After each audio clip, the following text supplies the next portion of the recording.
Сидите, сидите. Ну, как идут дела? Да ничего. Порядок, товарищ командир.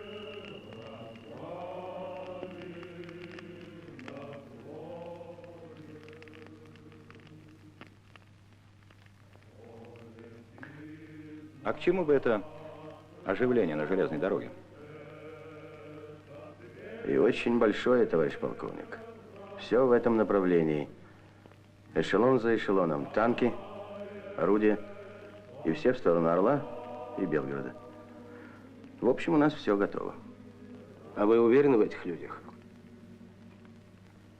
Уверен. В Сдолбунове надежная группа. У них все есть. Взрывчатка, мины. Нет, нет. Не нужно пока никакого шума. Только разведка. Понятно? Ясно.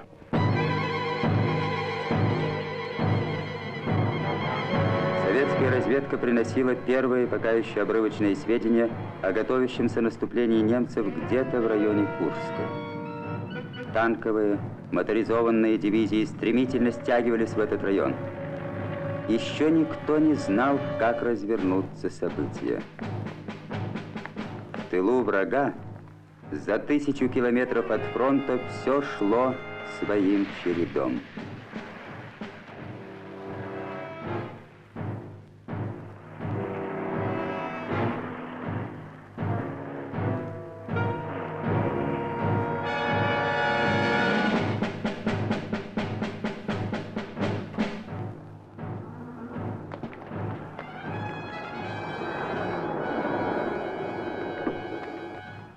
Кто этот высокий генерал? Привет. Привет. Это для доктора Круга. Хорошо. Это же господин Даргель, первый заместитель самого рейхскомиссара. А вот господин выходит из машины. Этот? Не знаю. Я, кажется, его уже видела здесь. А вот этот?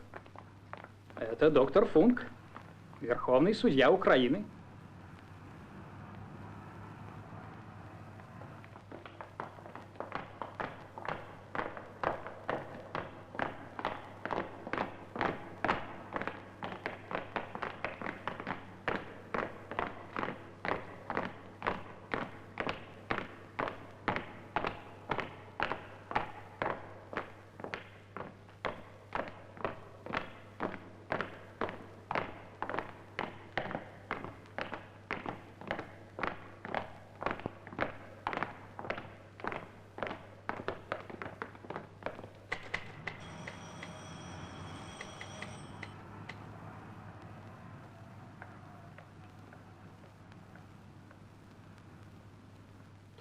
Я вас слушаю. Ефрейтора Майстера нет. Его вызвали в комендатуру. Хорошо.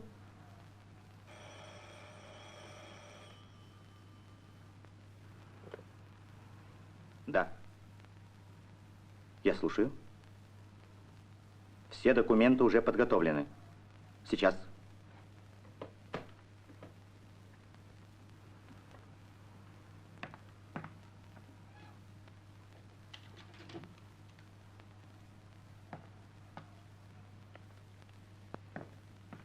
Вы меня слушаете? Да-да, обязательно передам. До свидания. Я скоро вернусь. Хорошо.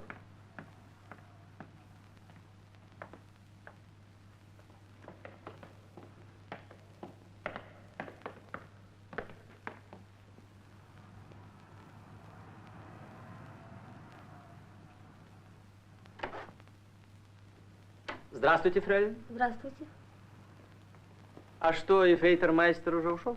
Ненадолго, его куда-то вызвали. До завтра, фрейлин. Целую ручку. До свидания.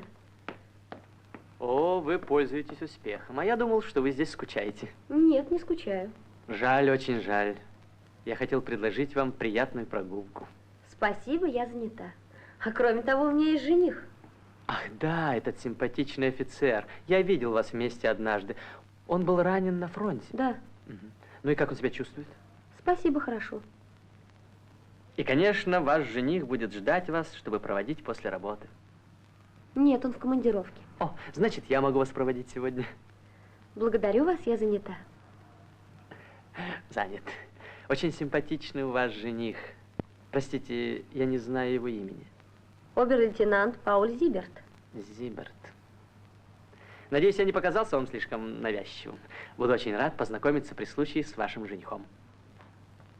Правильно? До свидания.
Самый, что был в прошлый раз.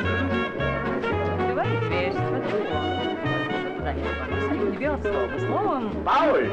Пани Лисовская, привет. Как Привет, понравился фильм? Ничего. Что скажешь?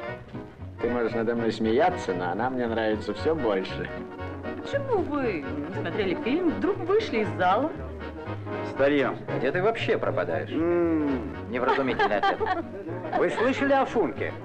А что случилось? Для него это не впервые. В Польше на него покушались дважды. Говорят, стрелял какой-то мальчишка. Он был один? Это опять поляки. Какая-то группа террористов.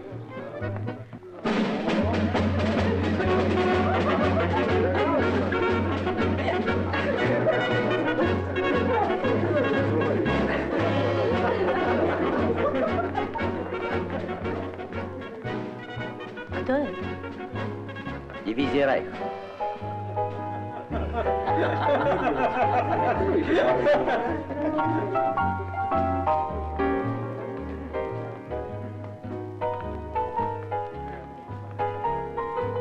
Разрешите пригласить вашу даму? Пожалуйста. Прошу вас. С удовольствием.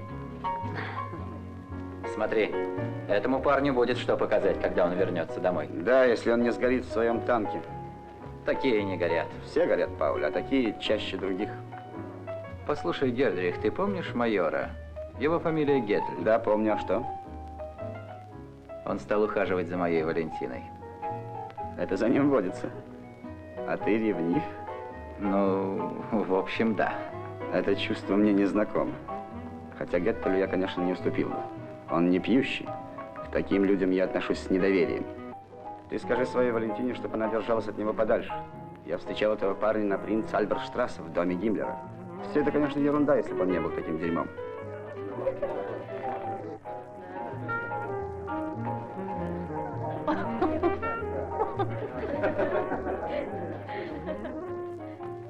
Пани Лисовская в своей стихии. Послушай, Пауль, может случиться, я предложу тебе интересное дело. Тебе не хотелось бы вырваться из этой дыры? Я надеюсь, вот-вот начнется Летние кампании, мы все понадобимся на фронте. Никто ничего не знает, Пауль, никто ничего не знает. Будь готов ко всему. Оставим наших подруг майору Геттеру, а сами...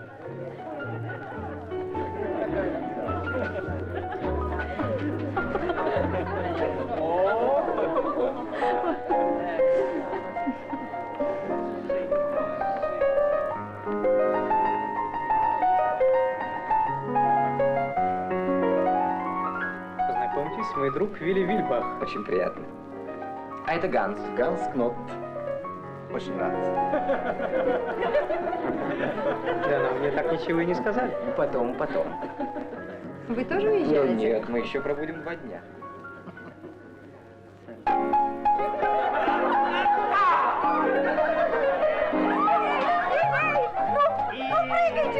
Я уже 2 раза прыгал, господа, без парашюта.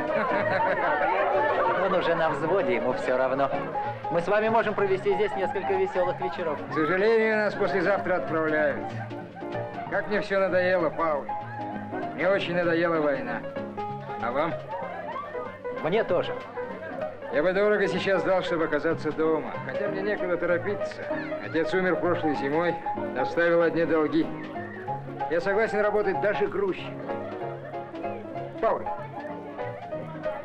давайте обменяемся адресами. Может быть, мы вспомним друг друга, если останемся живы. Господа, выпьем за дивизию «Рай»! Пауль, к нам, пожалуйста! Сюда, садитесь, пожалуйста. И вы тоже. Господа, мы с вами накануне великих событий. Я не помню, кто-то из философов говорил, что здоровые нации поражения так же необходимы, как победы. Они закаляют дух. Браво, подполковник! За дух нации! Браво! Браво! Нет, Фройд, Лидия, нет. Променять Париж на Ровно, согласитесь, это, знаете, ужасно. Да. Чем же вы провинились, Людвиг? Решительно ничем. С Елисейскими полями пришлось распрощаться всем моим сослуживцам. Один мой приятель узнал, что пришел приказ отправиться в какой-то Белгород, так напился, что выпал из автомобиля. Ой, боже мой.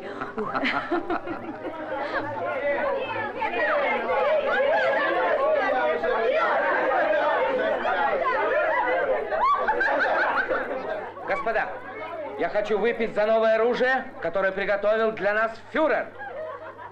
Спасибо. За наши новые танки, господа. За танки! Вам, конечно, можно позавидовать, но фюрер позаботился и о нас. Прекрасная штука. Вальтер, 14 зарядов. Не хвастайте, у меня тоже был такой. Но, увы. А что случилось? Что? Вы, наверное, помните, это известная история. На нас напали русские парашютисты, человек 50. Так и вы были в этой истории. Там погиб наш друг Руди Штольц. Да-да, я один уцелел из всех. 5 человек уложил из моего Вальтера, но я потерял его, будучи раненым. Но я помню номер.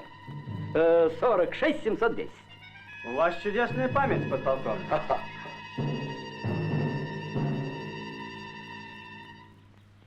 У меня более поздний. Вот это интересно, дай взглянуть.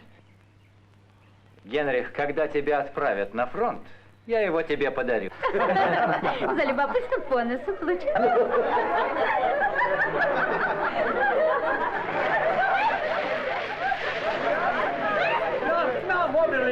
Прошу машину. Ну что же вы, что? Вот видите, я выполнила вашу прихоть. Пригласила эту компанию, хотя мне они не нужны. Вы довольны? Почему вы молчите? Думаю о вас. Да.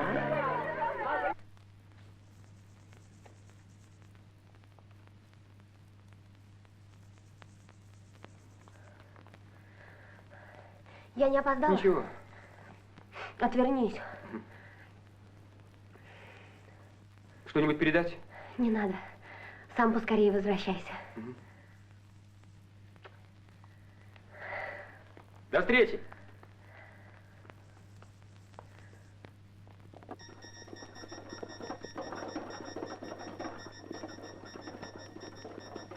Из города в отряд, из отряда в город. Он не знал и не думал, что едет в последний раз. Ему было только 20 лет. Возраст, когда жизнь кажется вечной.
Курск, Орел, Белгород.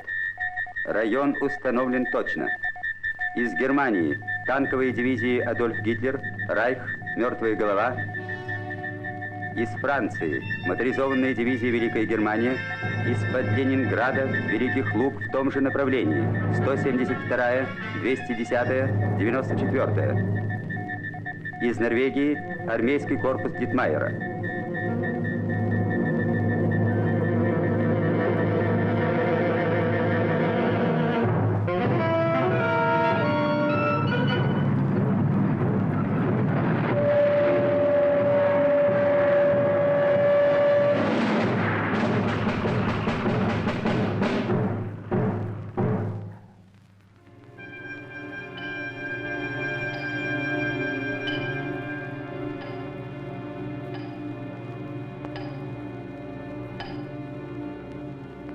Огонь! Огонь!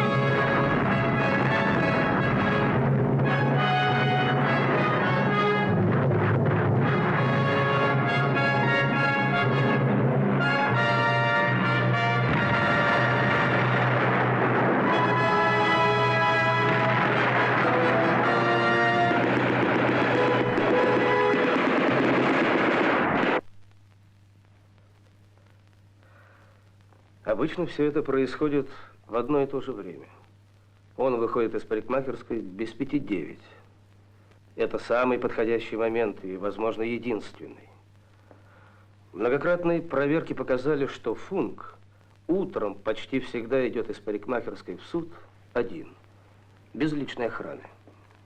А как с парикмахером? Все в порядке, договорились. Парикмахер – бывший польский офицер. Связан с польской подпольной группой. Так. Машина к этому времени должна стоять вот здесь. Ворончук находится на углу и дает сигнал. Понятно. В 9 Функ входит в суд. Ну что ж, вроде все верно. Добрый вечер, фройлен. Здравствуйте. Разрешите? Пожалуйста.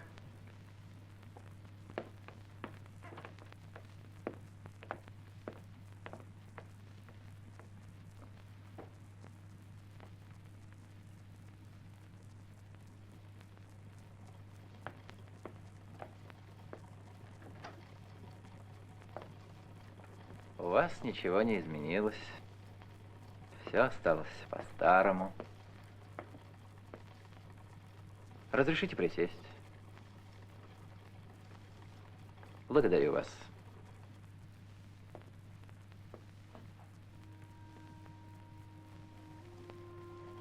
Ну, рассказывайте. Что рассказывать? Все новости. А у меня никаких новостей нет. Это плохо. Да. Анна Каренина. А где ваше начальство? Гауляйтер Кох. Уехал в Берлин. Надолго? Пока неизвестно. Все остальные что? Все остальные это Функ? Да. Он на месте. Обратила ты внимание, что напротив суда парикмахерская? Говорят, он там бреется каждое утро, около 9. Это надо проверить. Хорошо.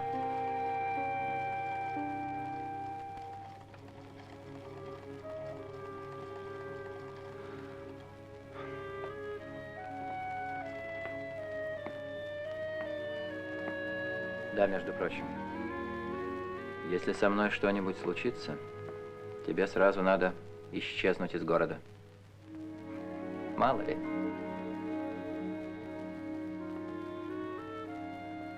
Был piękny, słoneczny dzień. W niebie ani jedynej chmurki. Siedzieliśmy nad Wisłą. Dziewczyno, powiedziałem, jesteś jak ten dzień jasna, beztroska. Когда вы успели? А ты как думала, я теряю время даром? Поставил себе задачу. До конца войны польский и украинский. Какая смешная. Отец подарил. Вы вот лучше скажите, зачем вам нужен был немецкий? Как зачем? Зачем люди изучают языки? Зачем же все-таки немецкий? Разве мало красивых языков?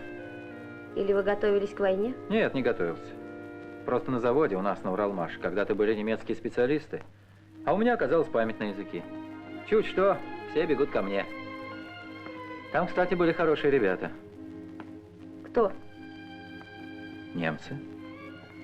А что, тебе не нравится язык? Немецкий? Ich grolle nicht, und wenn mein Herz auch bricht, der Weg verloren lieb, ich grolle nicht. Их надо убивать.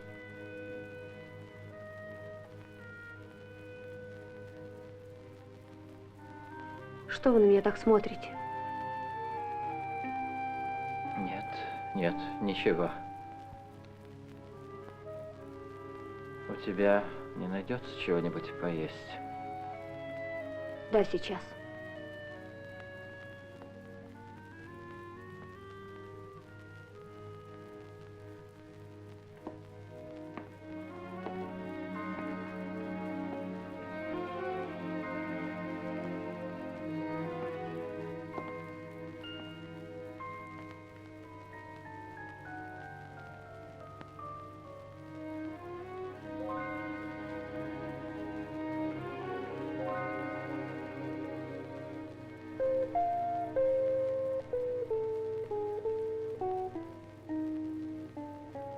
Я поставил чай.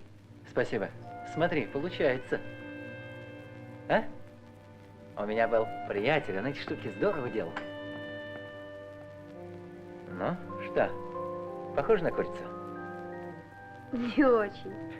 Мне тоже кажется, что не очень. Так. Это что? Олень? Отгадала. А это? Нравится? Да.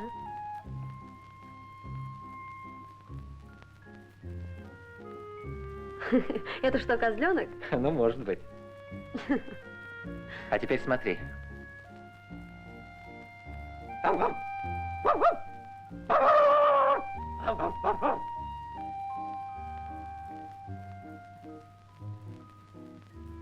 А вы не боитесь этого, майора Геттеля? Боюсь. Ну, а что делать? Не знаю, мне всегда страшно за вас. Серьезно? Да. А вы что, уже совсем привыкли, да? С ними в компании. Вы у них как свой? Угу. После войны не поверишь, что вы русские. Ты думаешь, не поверят? Конечно. Скажут, он немец, его фамилия Зиберт. А ты пойдешь в свидетеля. Скажешь, я его знаю, это он только прикидывался. Как вы сказали? Прикидывался. Прикидывался. Какое смешное слово. Что? Так, просто никогда не видел, как ты смеешься.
Николай Иванович, впереди такой же Мерседес, как наш. Обгоняй, Коля.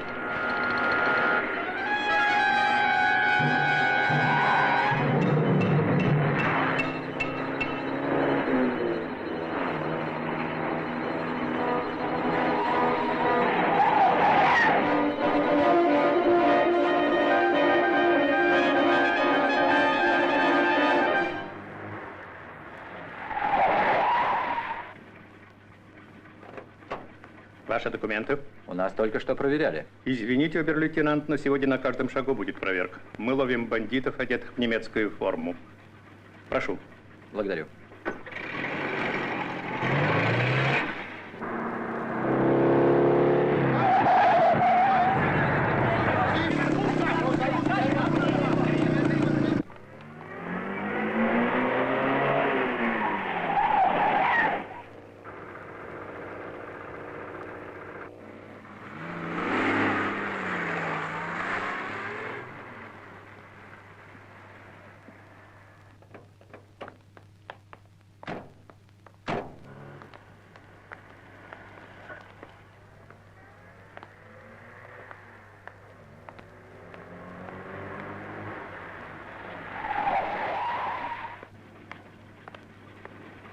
Ваши документы.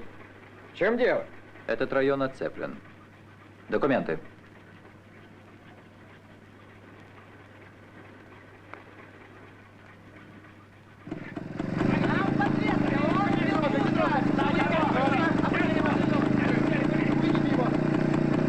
Ваши документы?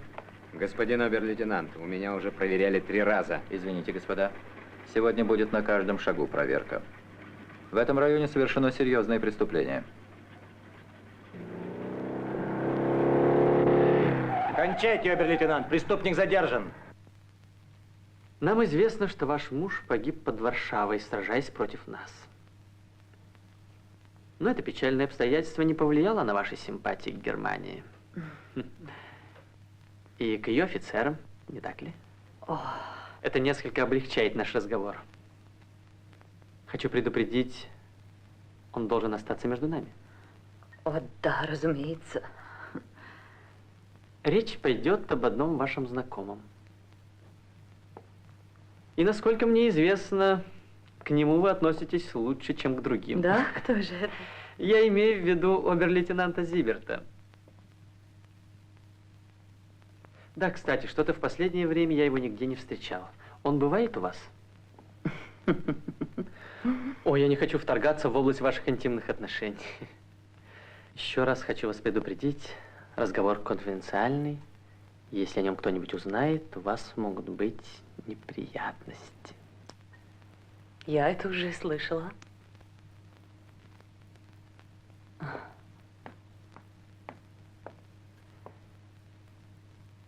Скажите, пожалуйста, он при вас никогда не говорил по-английски? Он? По-английски? Да. I love you, my little girl. Почему по-английски? Я привыкла эти слова слышать по-немецки. Ну, мало ли у человека причуд.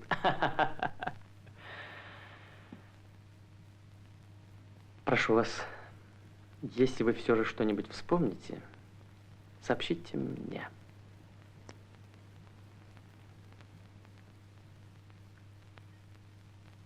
Хорошо, но ведь я как будто уже... И еще. Нам может понадобиться ваша квартира, пани. Угу. И последнее. Когда-нибудь при случае представьте нас друг другу, если вам будет удобно. Хорошо. Пожалуйста. Из Стокгольма передают. Немецко-фашистская газета «Минскер Цайтунг» сообщила, что на днях в Ровно неизвестным одетым в форму немецкого офицера убит оберфюрер СС Альфред Функ. Этот гитлеровский главарь занимал пост верховного судьи на Украине и, по словам газеты, был отмечен фюрером за образцовую службу. Убийство Функа связывают с проведением массовых репрессий неблагонадежных лиц. Стрелявшему удалось скрыться. На этом участке фронта наши войска нанесли большой урон технике и живой силе противника. Поздравьте, Николай Иванович. Обязательно. Ему придется сменить погоны. За такие дела повышать звание надо, как вы считаете? Конечно, надо, но немцы не повысят. Еще бы, а мы повысим. Отвезете ему новые документы. Теперь он будет не обер-лейтенант, а Гауптман. Дорогой Зиберт, желаю вам дослужиться до генерала. До фельдмаршала. О, меня вполне устроило бы кончить войну Гауптманом, но живым. Правильно. Смотри, не зазнавайся. Да-да. Что грустишь, Генрих? Боюсь, что мне недолго осталось жить в этом городе. Надеюсь, ты слышал о тотальной мобилизации? Все обойдется. Не успокаивай меня. Я сам тоже удивлен, почему меня так долго держат в этой канцелярии. Ведь мой отец простой бухгалтер. Нет, что не говори, а мы тут живем как на курорте. Нет, здесь тоже бывает жарко. Вы слышали, что случилось на Киевском шоссе? Нам пришлось сжечь целую деревню. Да-да. Кстати, господа, вы знаете, кто, оказывается, стрелял в верховного судью Функа? Нет, а кто? Его нашли? Пока нет, но известно, кто это. Он действительно немецкий офицер из зондеркоманды. Там, говорят, какие-то личные мотивы. Прошу вас. Гауптман. Гауптман, вы тоже что-нибудь слышали об этом? Простите, господин подполковник, я не понимаю вас. Я не удивлюсь, если он окажется, послушайте-ка меня.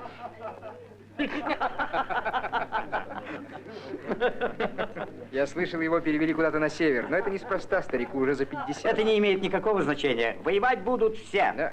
А, Гауптман, вы тоже можете собирать свои чемоданы. У вас много чемоданов?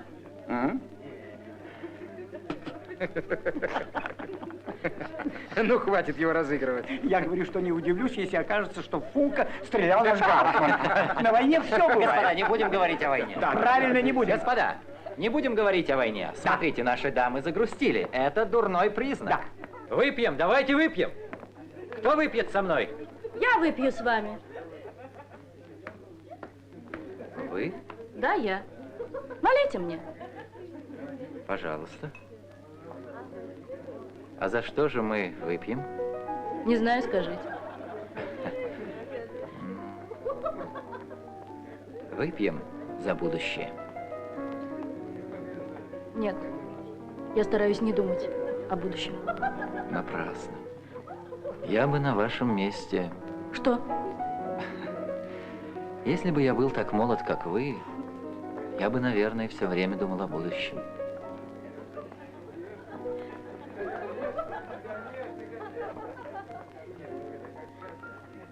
Пауль, я люблю Генриха. И хочу, чтобы он остался жив.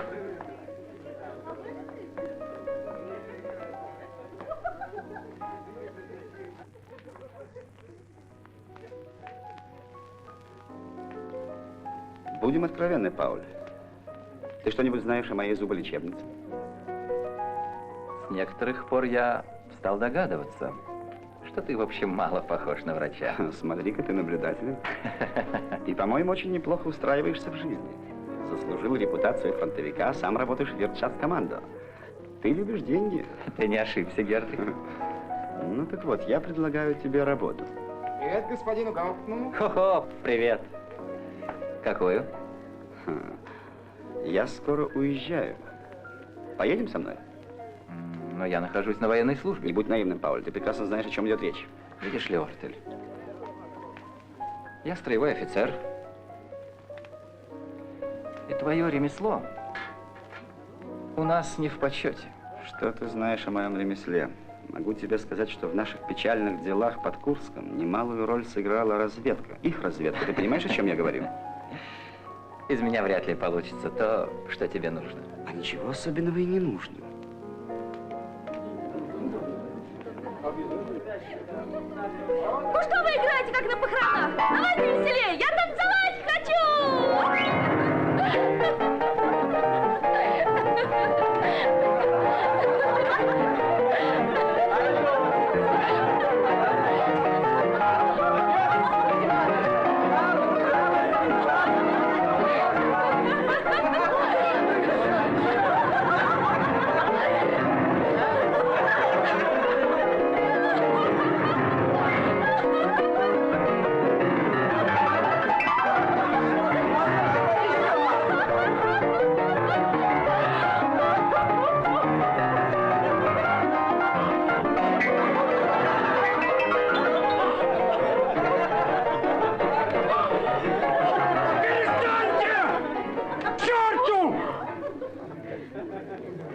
С ума все сошли.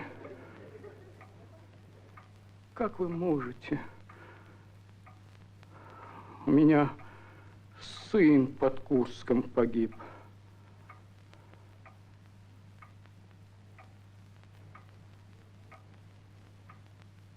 Мальчику было 16 лет.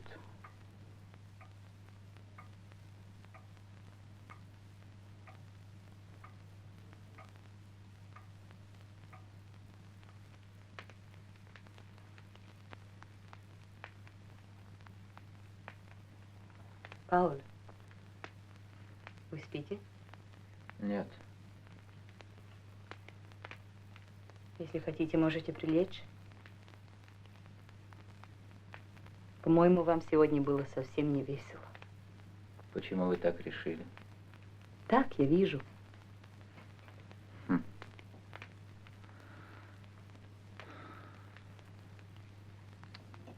У меня сегодня день рождения. О, поздравляю вас. Спасибо. Почему же вы никому ничего не сказали? Но тем более вы должны быть веселым. Все будет хорошо. Все будет хорошо. Все будет. Пауль, хотите знать, почему я попросила вас сегодня остаться? Угу. Меня расспрашивал о вас один человек. Он, правда, просил не говорить вам об этом. Кто же это? Штурмбанфюрер Геттель.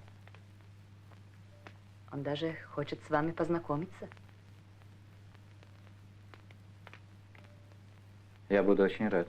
Вы с ним поосторожней. Он принимает вас не за того, кто вы есть. Интересно. За кого же он меня принимает? Вот этого я не знаю. Он спрашивал, не говорите ли вы по-английски? По-английски?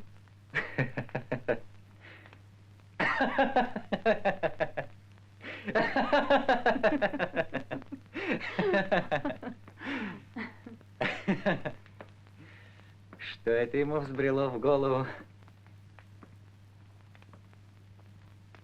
А вы у меня прелесть.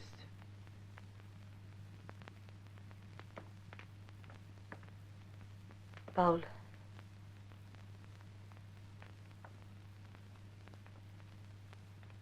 Я умею быть другом.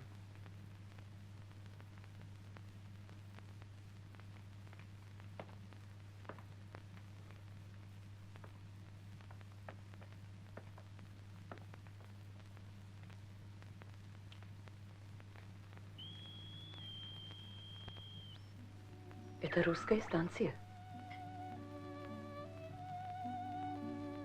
Все равно.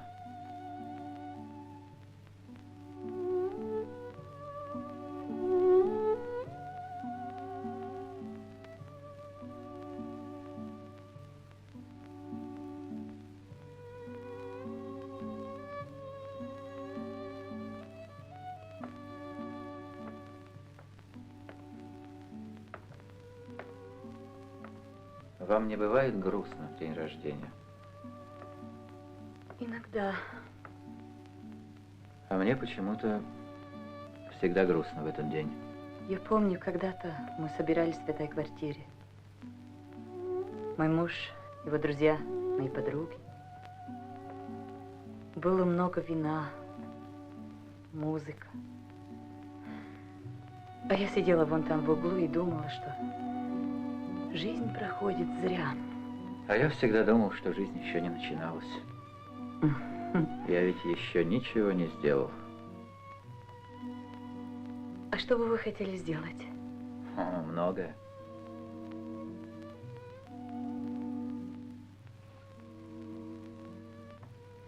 Хотел бы завести с вами роман. Смешно, что между нами до сих пор ничего еще не было. Нелепо, да? Пауль, вы становитесь похожи на всех. Разве это плохо?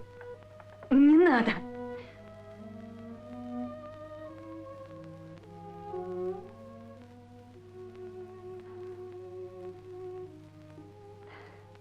Надо.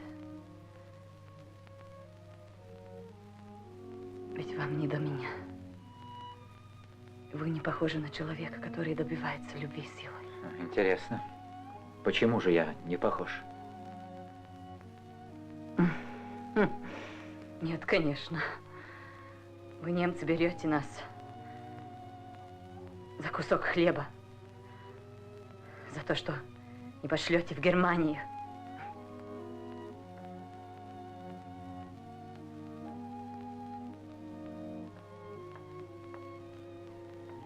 Я не вас имела в виду. Вы все-таки другой.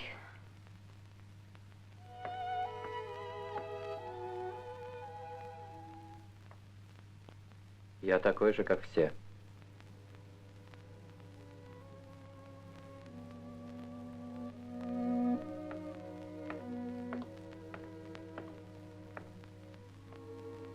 Пауль, ну зачем это? Если бы не война и не этот мундир. Если бы не война, пани, я бы не стоял сейчас с вами в этой комнате. Я не был бы здесь. Если бы не война. Ничего вы не поняли.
В этот день столица нашей Родины, Москва, приветствовала салютом войска, выигравшие битву на Курской дуге, крупнейшую танковую битву в истории войн. Операция «Цитадель» провалилась. Немецкие генералы назовут ее последним сражением за Германию. Это был первый салют на улицах Москвы. До победы оставалось 640 дней и ночей.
Опять обещают заморозки. Интересно, какая погода в Лондоне? Вероятно, туман. Да, скорее всего. Вы знакомы с лондонским климатом? Только по книгам.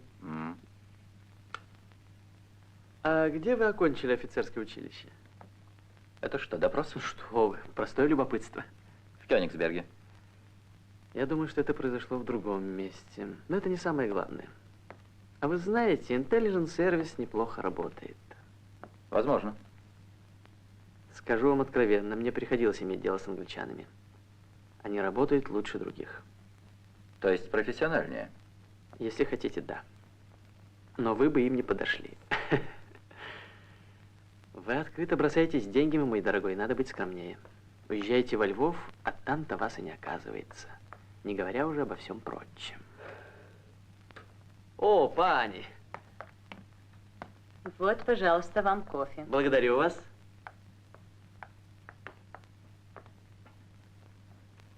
С нами, пани? Нет, не буду вам мешать. Коньяк? Да, пожалуйста.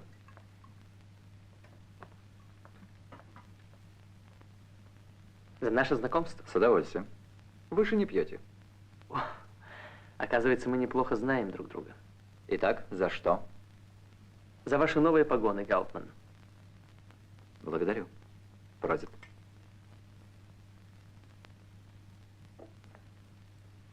Значит, вы меня принимаете за английского разведчика. О. Нет, ну допустим, что это так. А что же дальше? Не знаю. Ваша нерешительность вряд ли уместна. А ваше поведение, по крайней мере, двусмысленно. Вы прекрасно знаете, что любого человека, подозреваемого в шпионаже, следует немедленно передать службе безопасности. Вы вместо этого встречаетесь со мной, ведете какие-то переговоры. Я могу подумать, что вы хотите предложить свои услуги британской разведке. Вы рискуете, Геттель? Нет, мой дорогой Зиберт, я ничем не рискую. Мой друг подполковник Гюнтер, ваш сослуживец по Вершавскоманда, сообщил мне, что он совершенно вас не знает. Вот видите, мы тоже неплохо работаем. Да. Но я должен вас огорчить. У нас, Вершавскоманда, нет никакого Гюнтера. Это старый прием, Геттель. Прием действительно старый. Но Гюнтер есть.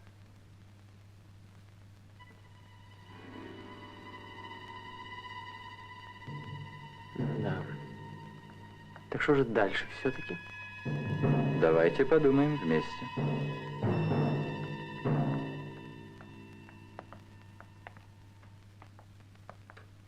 У нас это часто бывает. Опять выключили свет.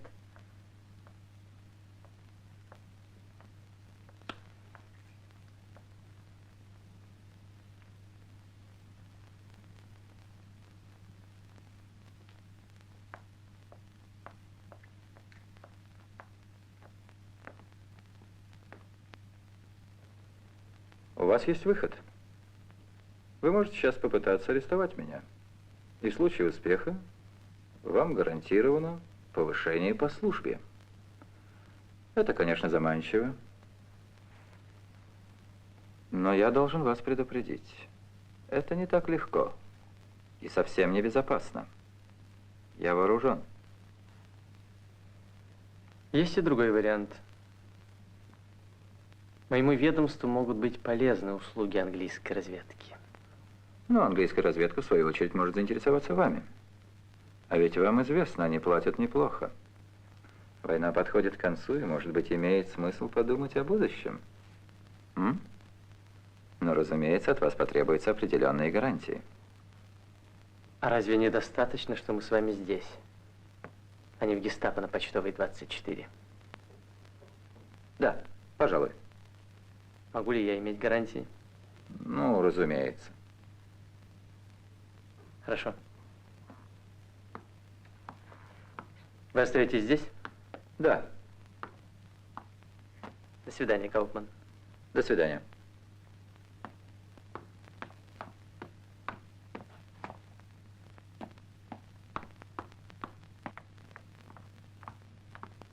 Вы уже уходите? Да. Я вам открою. Благодарю вас, я сам. Большое вам спасибо за гостеприимство. До свидания.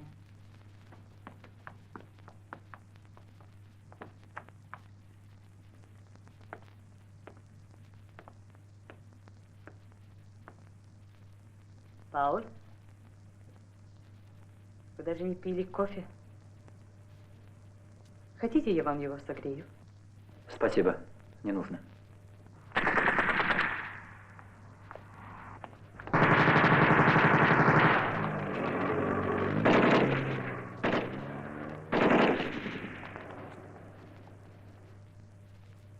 Вот и все.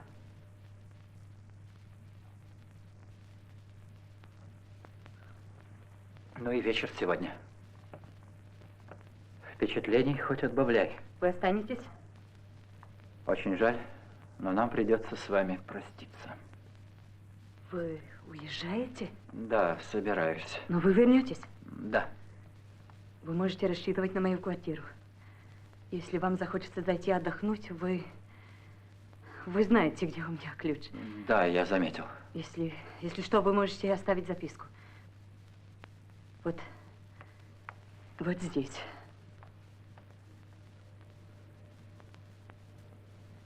Хорошо.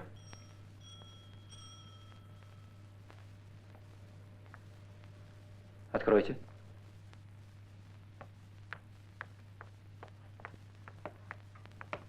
Кто там?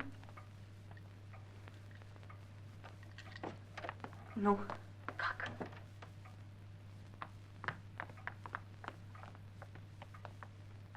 Пауль, это мой двоюродный брат Ян, вы, по-моему, знакомы. Вам надо срочно уходить отсюда. Только что на улице убит штурмбанфюрер Гетель.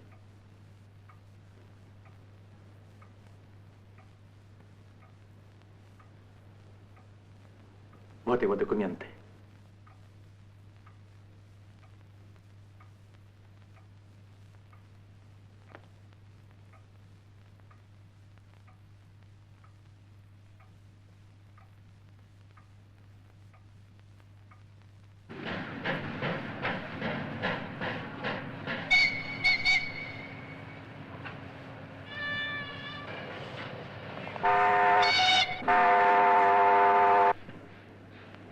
Все-таки я не могу понять, зачем нужно было ликвидировать этого Гетеля?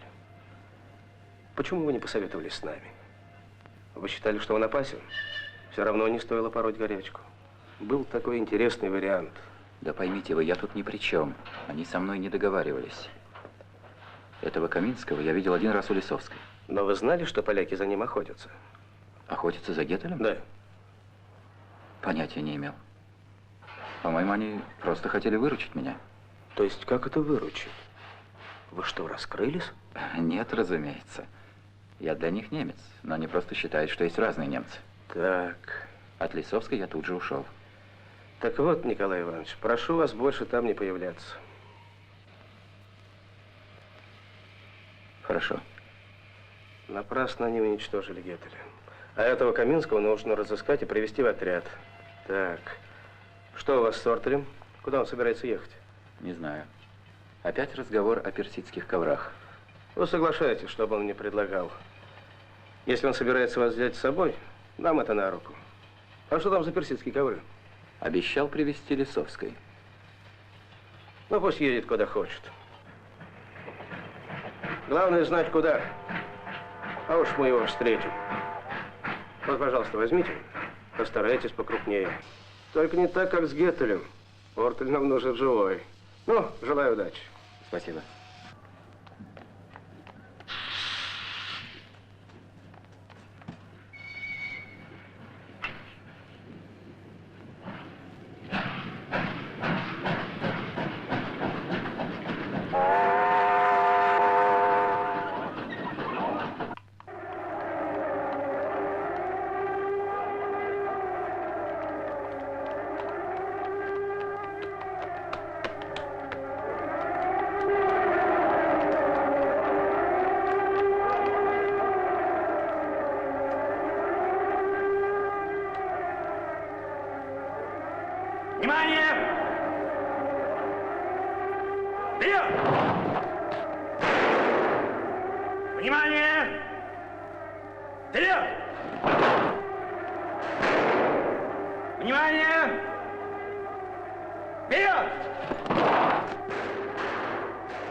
Господин майор, вас ждут.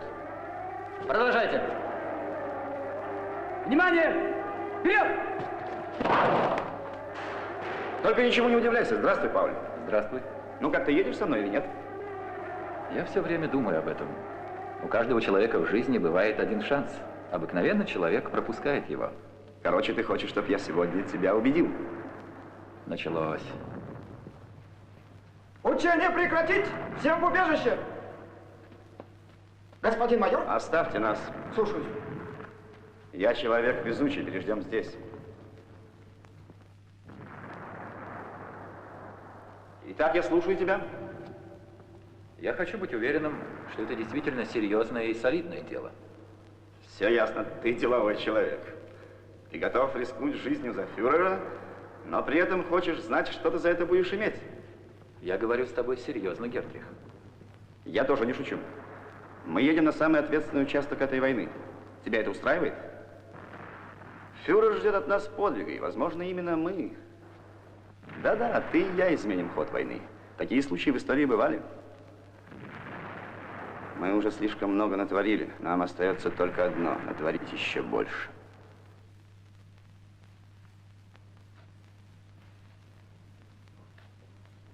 Ну что ж, я согласен.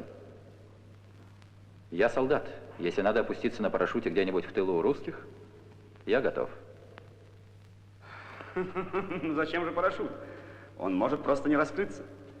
Нет, по правде говоря, меня никогда не увлекал этот спорт мужественных, пусть уж другие. А я предлагаю тебе нечто лучшее. Мы едем в одну маленькую восточную страну с комфортом, в прекрасной машине, с хорошими деньгами, в отличных штатских костюмах. Мы поедем за персидскими коврами. Ты любишь персидские ковры? На них можно неплохо заработать. Но это, прости меня, нейтральное государство. Что, Персия? Да, конечно. Но и мы, мой друг, приедем из нейтральной страны на 3 дня. По своим делам. Прекрасный выстрел. Ты знаешь, кто наш шеф? Кто? Отто Скорцени. Тот самый Скорцени? Да, тот самый, что спас Муссолини, да будет тебе известно. О, это серьезно. А ты как думал? Пронесло. Ну, хорошо, Гердрих, мы едем вместе? Нет, я поеду раньше. И пришлю тебе вызов вскоре в Копенгаген. Там ты пройдешь специальную подготовку, ну а потом... Мне действительно нужен человек, на которого я во всем могу положиться, Пауль. Итак, решено? Решено, Гердрих. Я тебя провожу.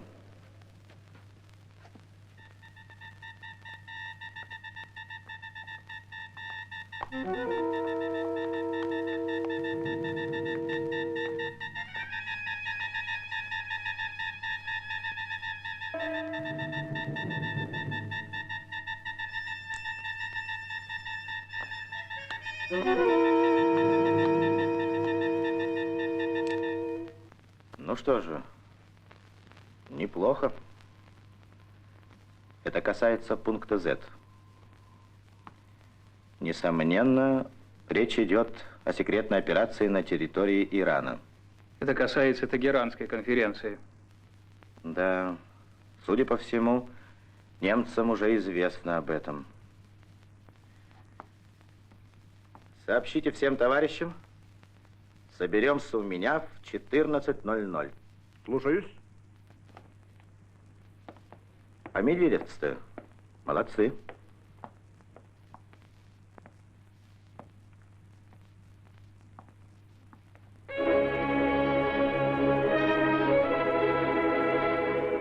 Пройдет 2 месяца, и мы услышим по радио сообщение ТАСС о заявлении президента Рузвельта на пресс-конференции в Вашингтоне. Президент Рузвельт заявил, что он, будучи на конференции в Тегеране, где решался вопрос об открытии Второго фронта, остановился в советском посольстве, а не в американском, чтобы избежать поездок по городу, так как русским стало известно о германском заговоре.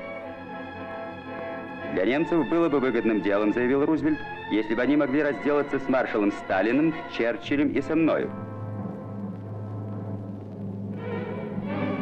А еще через 20 лет мы прочтем во французской печати интервью с небезызвестным Отто Скорцени, бывшим начальником секретной службы СС.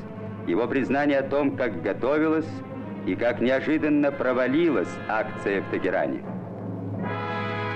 А пока шел январь 44-го. И до победы было еще 1,5 года. И предстояло еще отвоевать 1000 километров родной земли, пройти пол Европы и взять Берлин. Все это еще предстояло.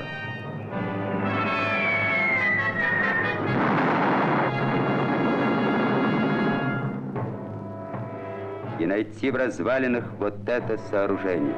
Объект Вервольф. Ставку Гитлера на советской земле под Винницей. Но они еще здесь. Они еще отдают приказания, судят и казнят, распоряжаются землями и заводами и судьбами людей. Сколько им осталось? Знают ли они это? Через 1,5 года гитлеровский гауляйтер, военный преступник Эрих Кох, устроиться под чужой фамилией в маленьком городке близ Гамбурга. Его найдут спустя много лет. Он предстанет перед судом польского народа и будет приговорен к смертной казни. Сейчас Эрих Кох еще не думает о расплате.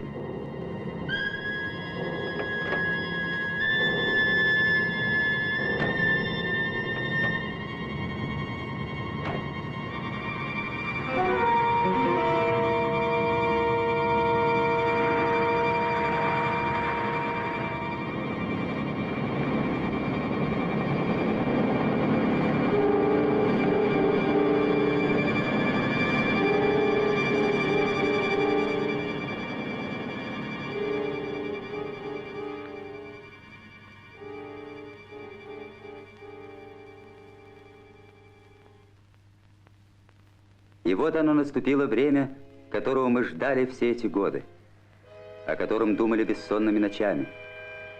Но это были и последние дни, когда мы видели Николая Ивановича Кузнецова. Вы помните, друзья? Ты помнишь, Коля? Помню, Николай Иванович решил заглянуть к своей старой знакомой. Он должен был эвакуироваться вместе с немцами. И перед тем, как уехать из города... Останови.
Пауль, я чувствую, мы с вами больше не увидимся.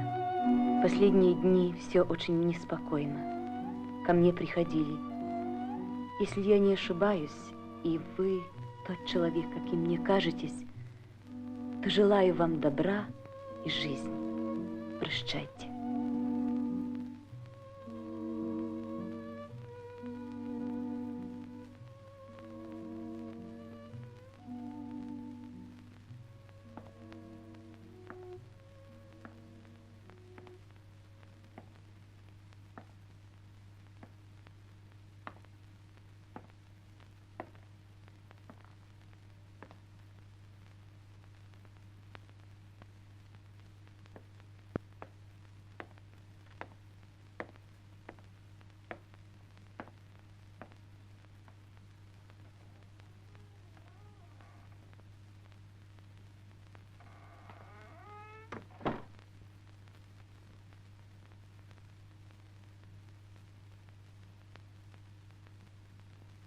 Я прождала его весь день.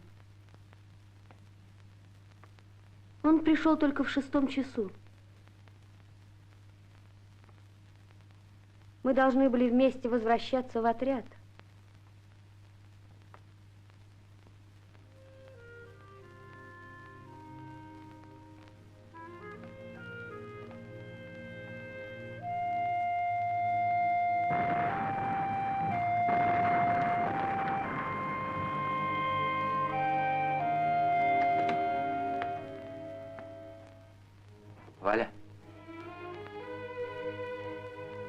Что это? Вокзал. Это наши? Наши. Коля Ворончук. Я сейчас соберусь, одну минуточку. Ничего, не спеши.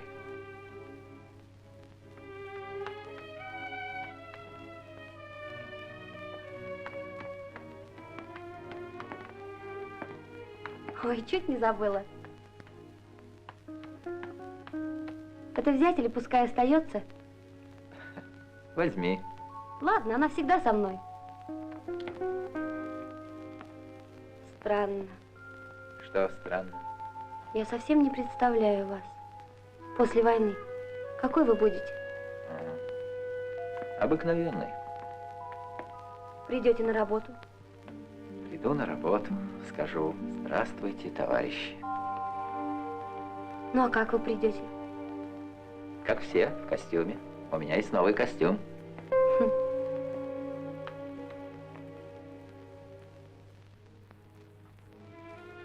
Ну все, я готова. Может, присядем на дорожку? Присядем.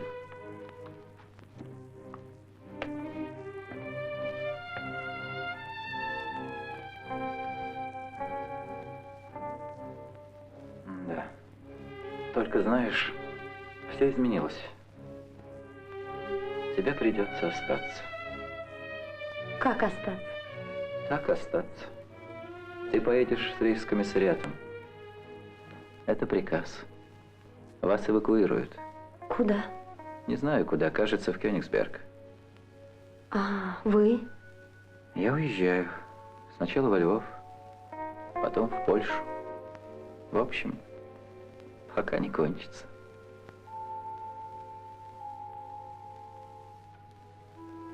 Что же вы мне сразу не сказали? Чтобы нам долго не прощаться. И вы что, сейчас уезжаете? Да. Ждет машина.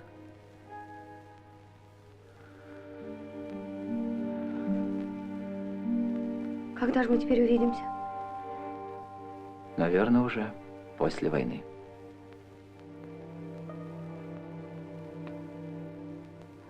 Где ты будешь?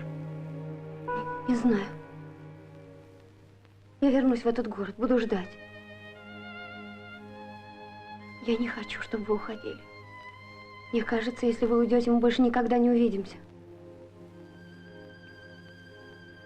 И все-таки нужно идти. Это уже недолго.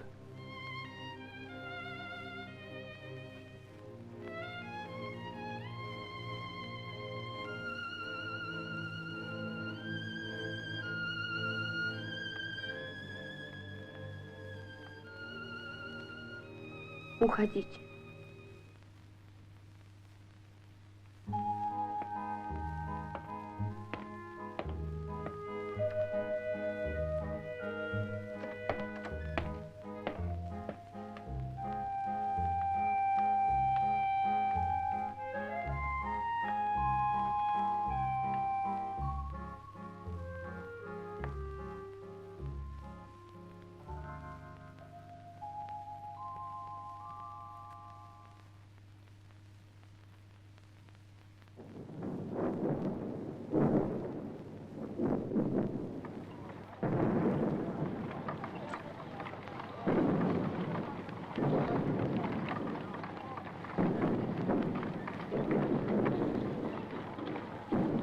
А мы уходили на запад. И канонада советской артиллерии преследовала нас по пятам. Это приближался день освобождения. А мы уходили все дальше от фронта. Туда, к немецким тылам, продолжать борьбу.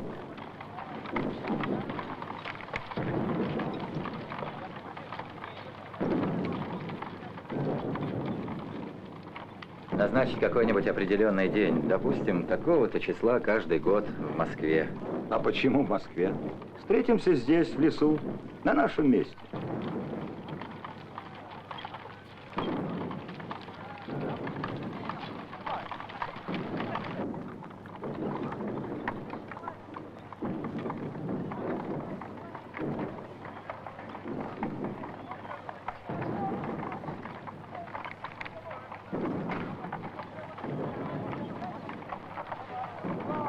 Так, командировочные мы вам отметили, все в полном порядке. Мы идем вслед за вами. Встреча, как условились, на Львовщине. Шурбинские хутора. А если Краков, ждите связных. Договорились. Там у вашего Яна много знакомых. Тут есть свои «но». Ясно.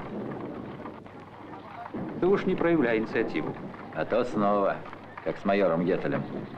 Ну, а если что, оставайтесь во Львове и дождитесь прихода наших войск. Пусть они вас в плен берут. Ясно, но я постараюсь не сдаваться.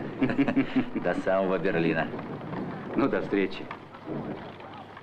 Так, Ян, до видзения. Кажется, так. Ну, желаю тебе успеха. До видзения. Смотри осторожно. Вот тебе путевые листы. Держи. Ну? Счастливо.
Мы еще не знали, что видим его в последний раз.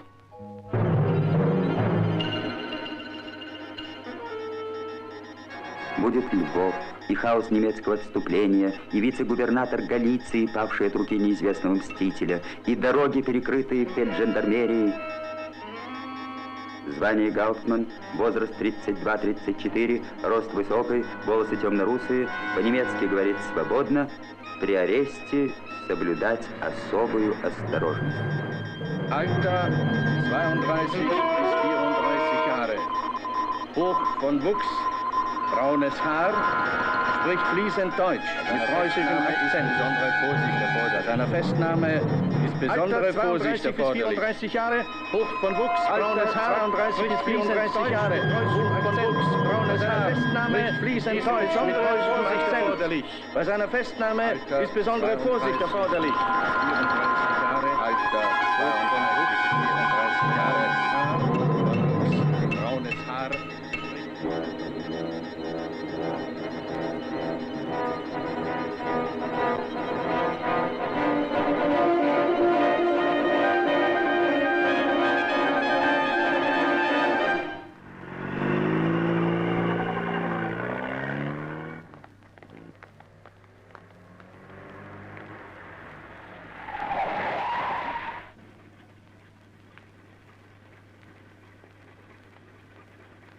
Herr Hauptmann, попрошу документы.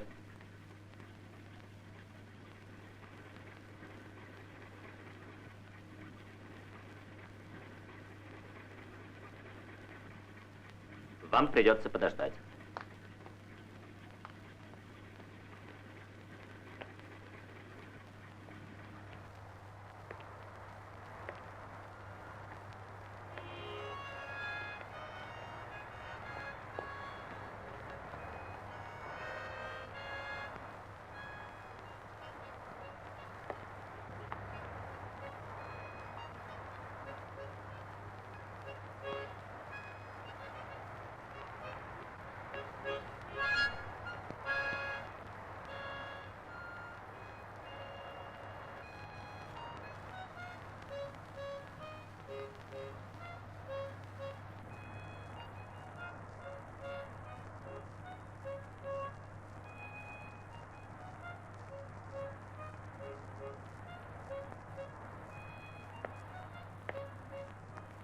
Автомат.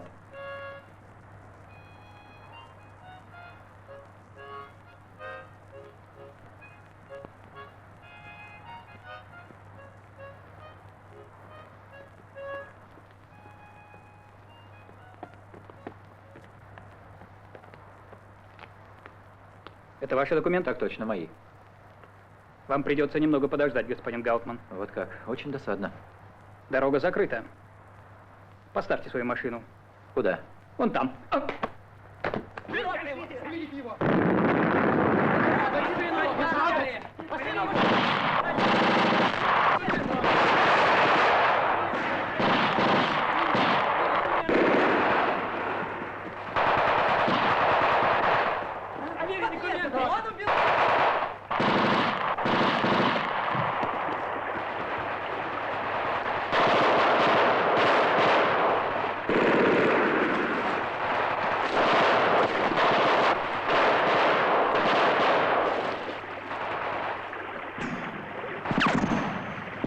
Отходи к лесу!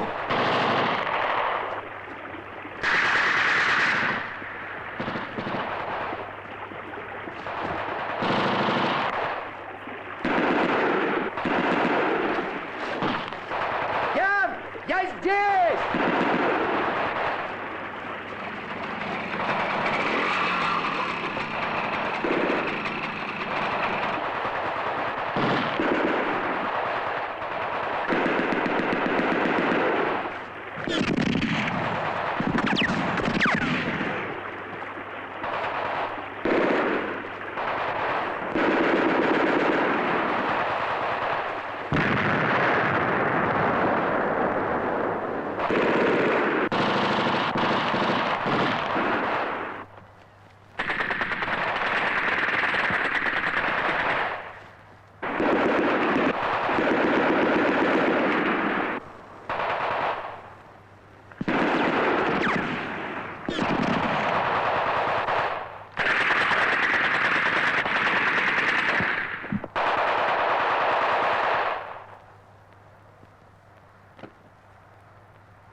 Ян! Ян!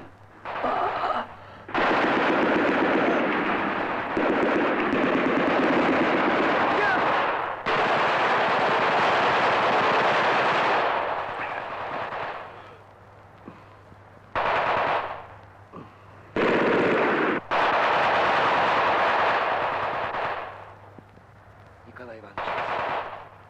Николай Иванович! Николай Иванович! Сволочи! На! На! Бери меня! На!